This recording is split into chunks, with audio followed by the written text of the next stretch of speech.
So in this video, I'll share with you my 3 favorite ways to get instantly inspired in Ableton Live, even on a bad day. These are some of my favorite Ableton Live workflow hacks, and they've saved me so many times when I didn't feel particularly inspired or creative. So you will walk away from this video with a lot of fresh inspiration. If you're new to this channel, my name is Philip from Pick Yourself. I produce, mix and master music professionally for over 15 years. I do this full-time. I also coach and mentor artists just like you together with my team. So if you're interested in that, check out the link below. Now let's get to the video. So here we have a fresh session. I've just started this a couple of minutes ago. We have kick, bass, some percussions, a hi-hat, and then a lead sound. And I personally like to start my songs in a way where I want to get the emotional juice, some kind of connection with the lead element really early on, because that gives me, I don't know, the feeling that I'm on the right track and that something interesting develops out of that song. Now, currently, this is kind of nice. I'm going to play this for you, but there's still something missing. I find it's just a bit too generic sounding.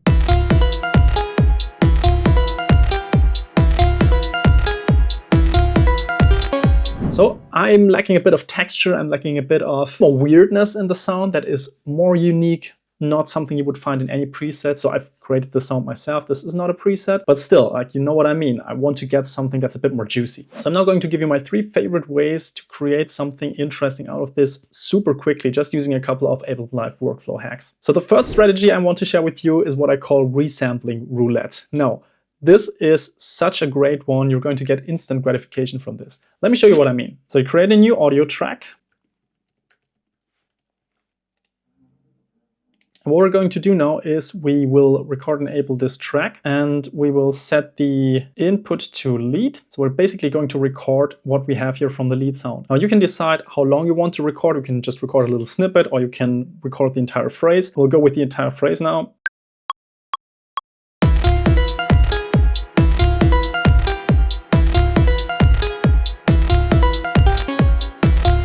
Then we go into this recording and we take a look here. We make sure that it's ending right on a bar. Now, the resampling roulette, the reason why I'm calling this roulette is because you're going to switch around things and you will probably land kind of in a semi-random way on really interesting sounds. So here are a couple of techniques that I like to use with this. Let's first of all reverse the sound. I'm going to play this for you together with the original. Now this is obviously a bit too loud, but if you sneak this in just a tiny bit, you'll notice how you immediately get some really gratifying sounds. Now you have to make sure that this is really tight here on the grid.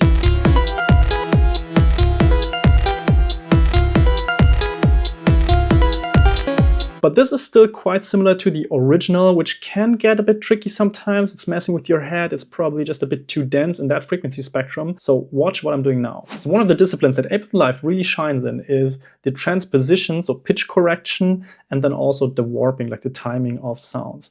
Now I have this audio recording here. Let's see what happens if we just pitch this down an octave and how that sounds.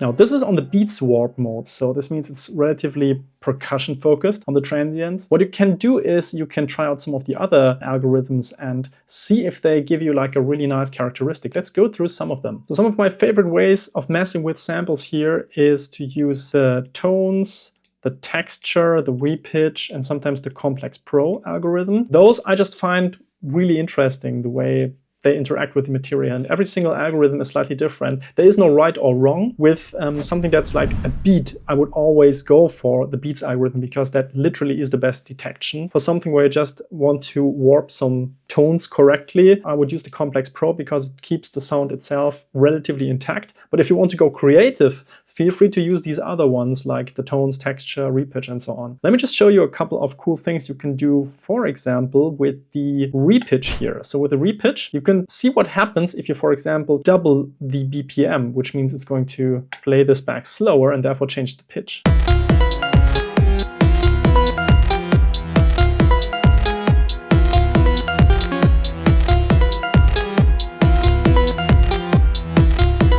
Already you can feel there's a little bit of syncopation going on. It's also changing the pitch overall. Let's try out the Complex Pro and play around with the formants and the envelope.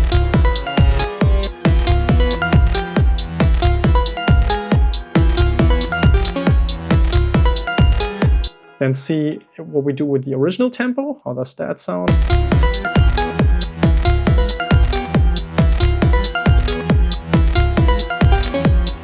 Okay, so you get the idea. Lots of really interesting material going to come out of this. You can then record this again and maybe repitch this and create layers. All of these possibilities are at your fingertips now. So my next Ableton Live workflow tip is super weird, but it's also genius at the same time. It's something that we've been blessed with in the latest version of Ableton. So if you don't have access to this version now, this alone might be a reason to upgrade, because I'm getting such satisfaction out of this. You may be familiar with this feeling. You create a melody, a lead line, and it just feels either too cheesy or it feels a bit too, I know you've already heard this too many times in your head and you're like, oh, I really want to break free from this and create something a bit more outstanding and unique. Watch this. So in version 12 of Ableton, you can switch on tuning systems, and this is absolutely genius. Right now, I'm in a well-tempered tuning, which is something very traditional. Let's see what we can do if we switch to some of the weird ones. So I'm going from the well-tempered one to, for example, this chordy simplified. I have no idea how this tuning system works, and I'm actually not even that interested in it. I find it just inspiring.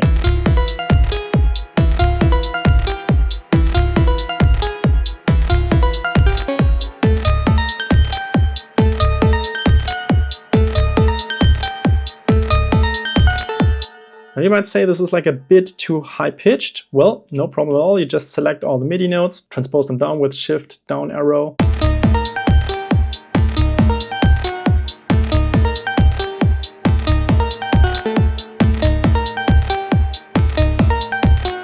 So your head, first of all, needs to get used to these sounds. It's like really weird, but then you can also still play around, change the pitch in here. But I already think this is giving me so many new ideas, and it sounds unfamiliar, strange, but also interesting at the same time. Let's try out another one. We'll see what that does.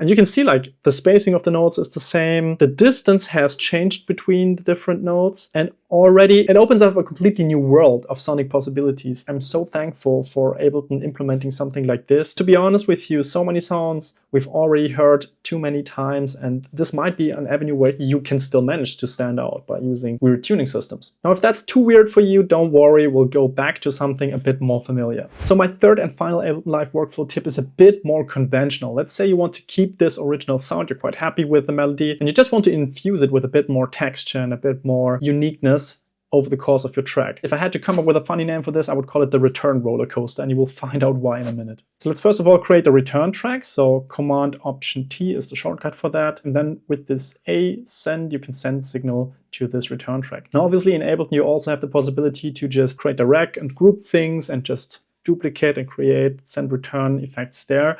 I personally like this way for this specific approach a bit more, because you can then also send different signals to that specific return. In case you have several lead lines, it can be really interesting to do it in this way. So what you want to do is you have something relatively conventional sounding in your original track, and then you create a return channel that is quite weird in terms of effects you want to use. Now, here are a couple of my favorites. I often just start with a shifter effect. First of all, you have to make sure that this is 100% wet on the return channel. We'll send a bit of signal to this, and we'll pitch this around.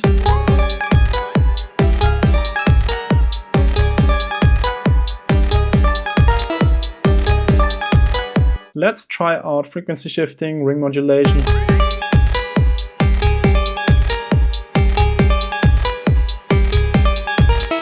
That is really nice. I mean, it's getting a bit high overall, so what you could do is you could pitch down the original, for example.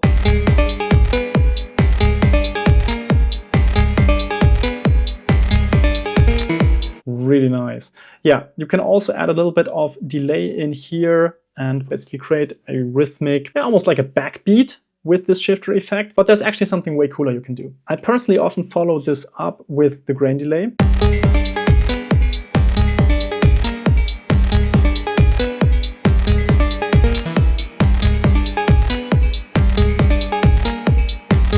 And what I'm trying to do is I try to intentionally create a little bit of a groove, a little bit of a backbeat that just sounds very different from the original, which I can then use and feed into the original signal.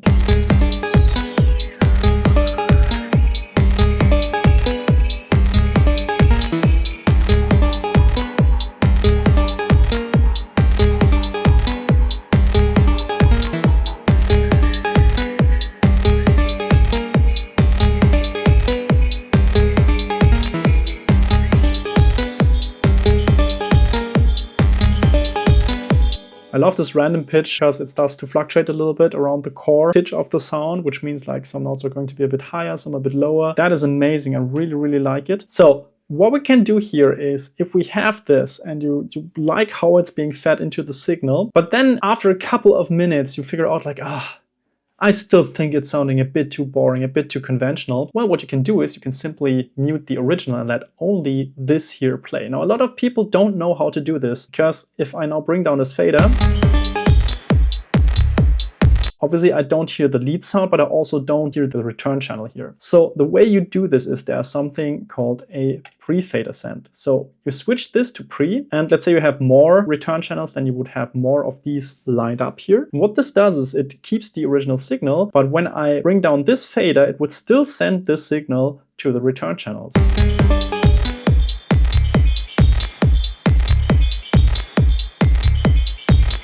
So you still hear this. Now this is obviously a bit too quiet overall. You could bring this up with just a gain tool. You could also use something like a saturator if you really want something to sound even more special here.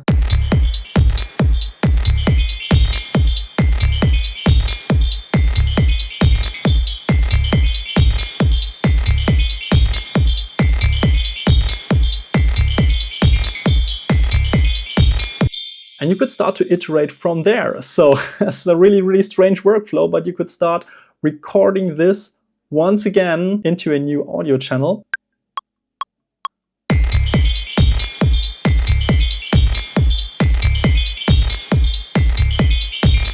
And then you can start the same process again. You shift this around, you mess with the audio file. And this way, by just iterating these different workflow hacks that I've shown you right now, you end up with something that is completely unique. And just by exploration, you lose track of time, you forget where you are, and you're in this immersive flow state once again that makes music production so joyful. Now, this is the main reason I wanted to share this with you, because on some days you just don't feel it. And this is like an easy excuse to just not do the work, not go into your studio and show up and create something. And I think we should just not listen to that inner voice that tells us, oh, it's probably just a bad day. The muse just doesn't show up on so many days. You have to make it happen. Yeah, this is my core philosophy that I stand by. I just go in here, and if I want to produce something, I just take this path of exploration and let the music guide me. And then I immediately fall into this flow state, and it all starts to make sense again. So I hope you found this helpful. Let me know in the comments. See you in the next video.